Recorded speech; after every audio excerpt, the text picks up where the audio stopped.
Hello प्रिय छात्र छात्रों, मैं हूं कृपाल। इतिहास की कक्षा में आपका स्वागत है। हमारा अध्याय फोर्थ विचारक विश्वास और इमारतें यह चल रहा है। इसके अंतर्गत हम टॉपिक प्रारंभ कर रहे हैं लौकिक सुखों से आगे महावीर का संदेश। इसमें हम आज आपको कराएंगे महावीर स्वामी का जीवन परिचय। प्रिय छात्र छात्रों, टॉपिक को प्रारंभ करने से पहले आप अपने साथ में एक नोटबुक कर लीजिए, ले लीजिए और सभी महत्वपूर्ण बिंदुओं को आप नोट करते हुए चलिए।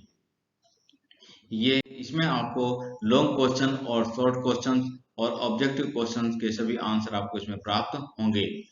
प्रारंभ करते हैं। हम देखते हैं कि जो जैन धर्म है, जैन धर्म के मूल जो सिद्धांत है वो 6ठी शताब्दी ईसा पूर्व के प्रारंभ से ही यहाँ पर थे। हम ये कह सकते हैं कि महावीर स्वामी के जन्म के से पहले से ही उत्तर भारत में जैन धर्म प्रचलन में था और जैन परंपरा के अनुसार महावीर स्वामी से पहले 23 शिक्षक हो चुके थे और महावीर स्वामी जैन धर्म के 24वें तीर्थंकर कहलाए। 24वें तीर्थंकर यहाँ पर कहलाए।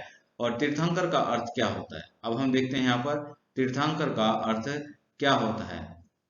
जैन धर्म के शिक्षकों को तीर्थंकर कहा जाता है।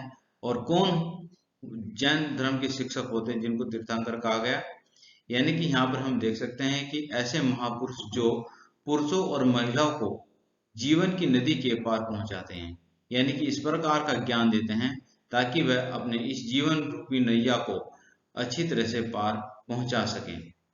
जो स्वयं तप के माध्यम से आत्मज्ञान प्राप्त करते हैं, वह व्यक्ति को पूरी तरह के क्रोध, अभिमान, छल, इच्छा पर विजय प्राप्त कर लिया। जिस व्यक्ति ने, यानी कि यहाँ पर कहने का अभिप्राय यह है कि जो व्यक्ति पूरी तरह से क्रोध, अभिमान, छल और इच्छा पर विजय प्राप्त कर लेता है वह तीर्थंकर कहलाता है।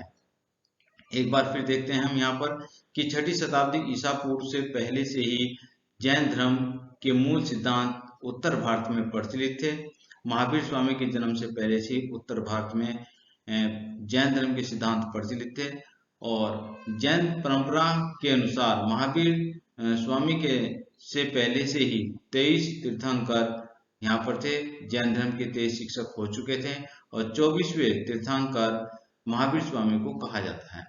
अब तीर्थंकर का अर्थ यहाँ पर बताया गया। तीर्थंकर का अर्थ क्या है, तो यहाँ पर कहा गया है कि जैन शिक्षकों को तीर्थंकर कहा जाता था, यानी कि वे महापुरुष जो पुरुषों और स्त्रियों को जीवन की नदी के पार पहुंचाते हैं। यानी कि इस जो जीवन है, जो ये जितने भी आपके सांसारिक जो जीवन है, इस जीवन को किस प्रकार से अच्छी तरह से पार लगाना है, उसका जो ज्ञान प्राप्त दिया जाता है, जो ज्ञान प्राप्त कराते हैं, जो शिक्षक ज्ञान प्राप्त कराते हैं, जो गुरु ज्ञान प्राप्त कराते हैं, उनको तीर्थंकर कहा जाता था। और ये तीर्थंकर कैसे होते हैं, ये स्वयं तप करते हैं, स्वयं अपने आप तप करते हैं, आत्मज्ञान प्राप्त करते हैं। वह व्यक्ति जो पूरी तरह से क्रोध, अभिमान, छल और इच्छा पर विजय प्राप्त कर लेता है वही तीर्थंकर कहलाता है। तो देखते हैं यहाँ पर फिर अब आता है महावीर स्वामी जी के बारे में बात करते हैं। महावीर स्वामी जैन परंपरा के 24वें तीर्थंकर थे। 24वें तीर्थंकर थे और 23वें तीर्थंकर पार्श्वनाथ थे। जो 24वें तीर्थंकर महावीर स्वामी को कहा जाता है और 23वें तीर्थंकर पार्श्वनाथ थे। महावीर स्वामी जी का जीवन परिचय इस पर प्रकाश डालते हैं। तो महावीर स्वामी जी का जन्म 540 ईसा पूर्व में हुआ था।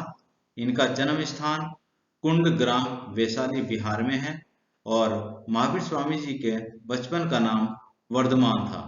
ये सभी क्वेश्चन जितने भी हैं ऑब्जेक्टिव टाइप हैं और ऑब्जेक्टिव क्वेश्चंस पूछे जाते हैं।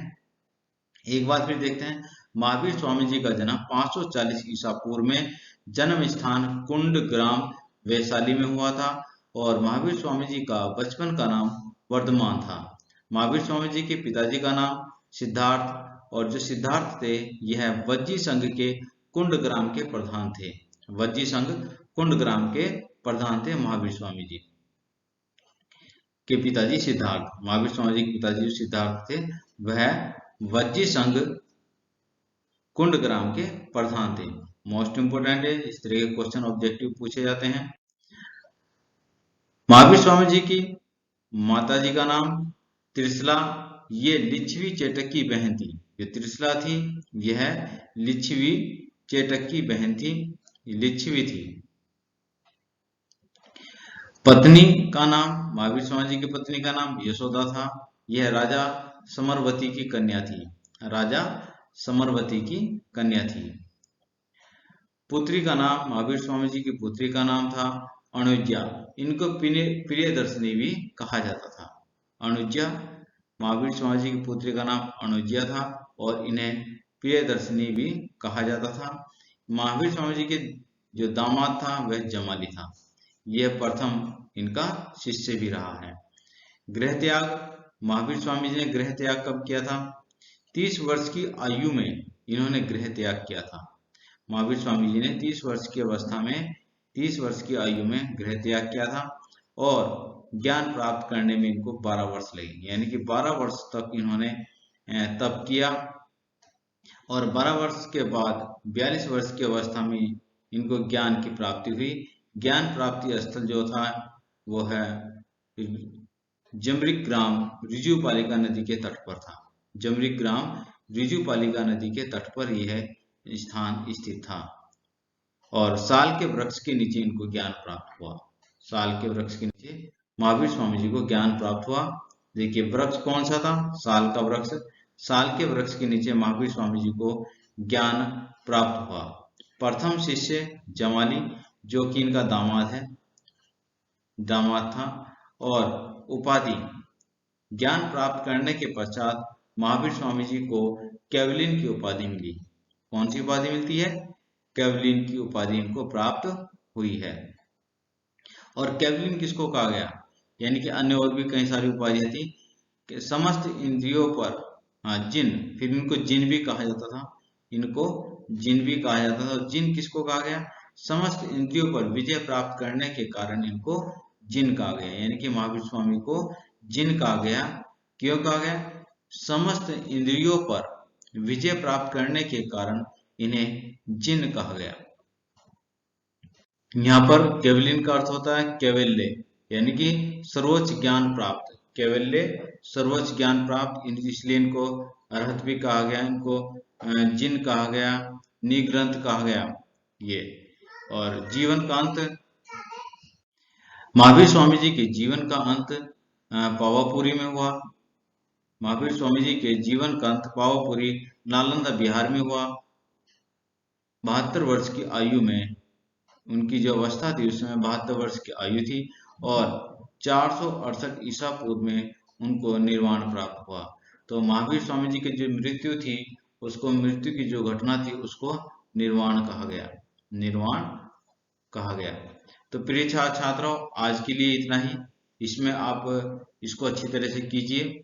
महावीर स्वामी जी का जो जीवन परिचय मोस्ट इम्पोर्टेंट है और प्रत्येक प्रतियोगी परीक्षा में पूछा जाता है और आपकी जो बोर्ड की परीक्षा होगी उसमें भी क्वेश्चन पूछे जाते हैं। महावीर स्वामी जी के जीवन परिचय लिखिए। इसी प्रकार से आप इसको लिख सकते हैं, प्रत्येक हेडिंग बनाइए और इस तरह से आपको अच्छी तरह से याद भी ये हो जाएगा।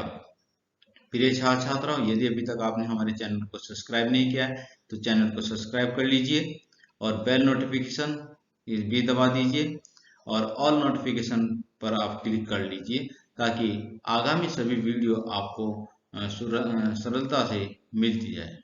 इसी के साथ बहुत बहुत धन्यवाद।